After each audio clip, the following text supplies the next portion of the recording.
In the last video, we got through question number 22, so let's go ahead and go to the next column.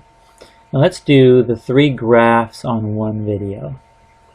And I know you don't have a lot of room to work. Students, I'm going to work off to the side here to make some notes for you.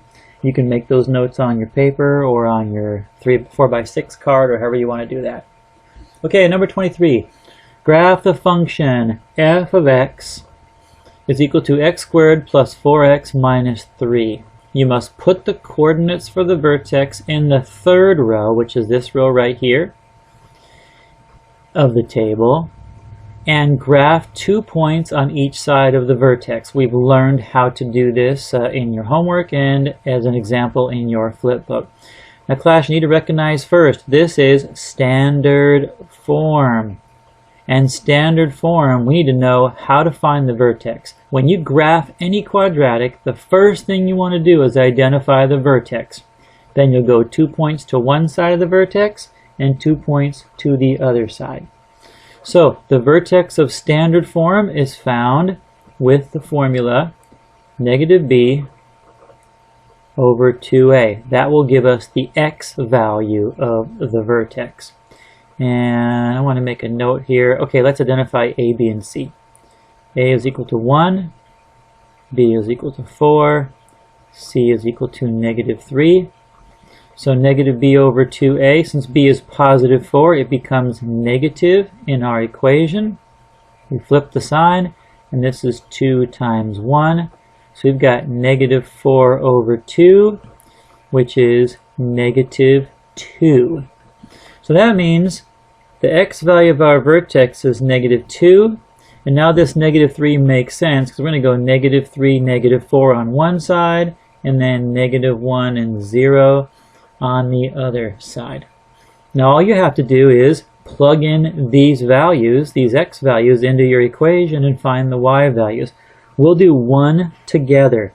Let's go ahead and figure out what the y value of the vertex is.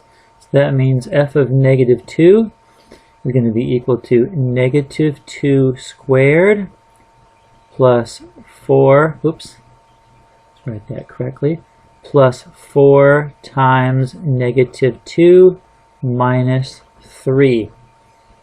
Remember all the rules we learned in class about how you put this in your calculator, how you use parentheses. Whenever you plug a variable into an equation, you put it in parentheses so you make sure the calculator knows what order to calculate the equation, how to use PEMDAS properly. If you plug this into your calculator, you are going to get negative 7. And that means the y value of our vertex is negative 7. If you check negative 3 and negative 1, you should check that class to make sure you know how to do this. You're going to get negative 6 for those. And all we got to do is plot those. 1, 2, 3, 4, negative 1, 2, 3. There's first point. Negative 3, negative 6. I think that's correct. And negative 2, negative 7. And negative 1, negative 6. And 0, negative 3. That appears to be a parabola. And let's take a look. It opens up. Our a value is positive, so that makes sense. I'm going to go ahead and use my dashed lines to sketch the parabola. Try to round the bottom of it if I can. I feel like sometimes, yeah, it's difficult. I've told you this before. It's difficult to draw parabolas with this writing tablet. Try, class, if you can, to avoid, even you can see mine got a little pointy on the bottom. Try to make it nice and rounded on the bottom as you've learned to do in some of your APTs. So there is number 23. We identified the form as standard. That triggered how we find the vertex of standard form. We plugged in the values of the vertex. We plotted 2 points to the left and 2 points to the right, and then sketched the graph. 24 is the same kind of problem. Graph the function f of x equals negative x squared plus 4. Again, you need to find the vertex first and put it in the third row of your table. This is also standard form. And that means we're going to use negative b over 2a. Let's identify a, b, and c. A is equal to negative 1. Now, careful class, you can see here there is no b term. There is no term with just an x variable to the power of 1.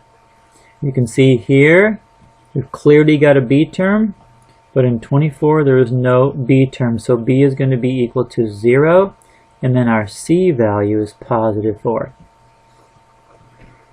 Well, that makes the x value of our vertex very easy, because if b is 0, then in the equation it's going to be 0. Doesn't matter if you write negative or positive here, it's still 0. It's going to be 2 times 1, and that's just 0 over 2. Well, 0 divided by 2, put that in your calculator, it's 0. So the x value of our vertex is 0. We're going to go 2 numbers to the left and 2 numbers to the right. A couple of these y values are already calculated for you. Let's go ahead and figure out what f of 0 is. We'll plug in our x value of our vertex, and it's going to be negative 0 squared plus 4. Now, some students have a question about this. Remember, when you plug in your variable, you put it in parentheses. The negative is part of the equation. That means it's not part of your x value, so it has to show up outside of the parentheses. Plug this in and you will get 4. So we've got a y value of 4. If you try negative 1 and positive 1, you're going to get 3 for negative 1 and 3 for positive 1. Check that out again to make sure you're using your calculator correctly. And let's go ahead and plot this. Negative 2, 0.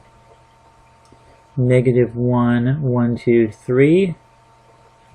0, 4, 1, 3, and 2, 0. Take a look at our a value. It's negative. Our parabola is facing down. That looks correct. Let's go ahead and try to sketch this. I'll try to make it a little bit rounder this time. Here's the first part. The best I can to get through those points. And there is the second part of our parabola. Number 24 is done. Number 25, a little different situation. Number 25, graph the function f of x equals x plus 4x minus 2. The first thing you should notice, class, is that is no longer standard form. We are now in intercept form. So now there's a different way to find the vertex. You must put the coordinates for the intercepts in rows in the first and third row, and then the vertex in the second row. So let's find the x-intercepts first. Actually, you know what? I spoke wrong before, class. I told you before that when you graph a parabola, or graph a quadratic, you always find the vertex first. Actually, that's different for intercept form. For intercept form, you find the intercepts first. In this case, the intercepts will always be either when x plus 4 equals 0 or x minus 2 equals 0.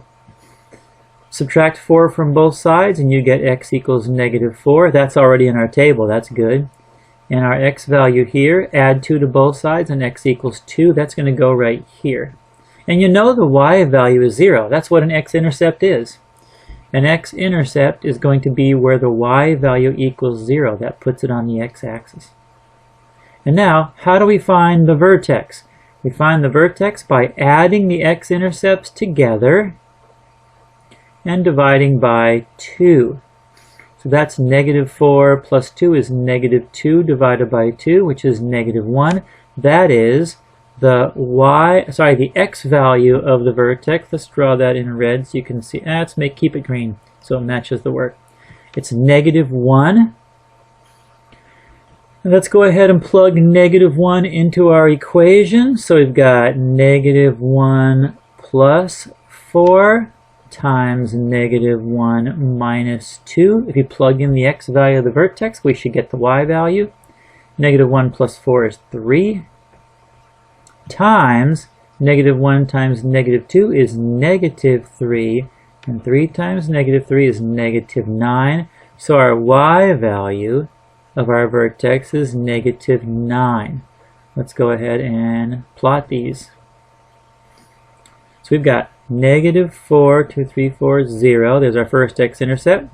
2, 0. There's our other x-intercept. And our vertex is negative 1, 1, 2, 3, 4, 5, 6, 7, 8, 9. Looks like it's right there. And let's do our best to sketch the parabola.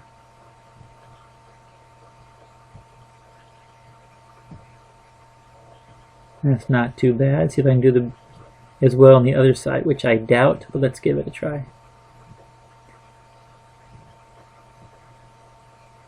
Not terrible. Alright, and there is our parabola for graphing an intercept form quadratic. Let's see, do I have enough time to do the next ones? Nope, we'll end this video and we'll start up again at number 26 in the next video.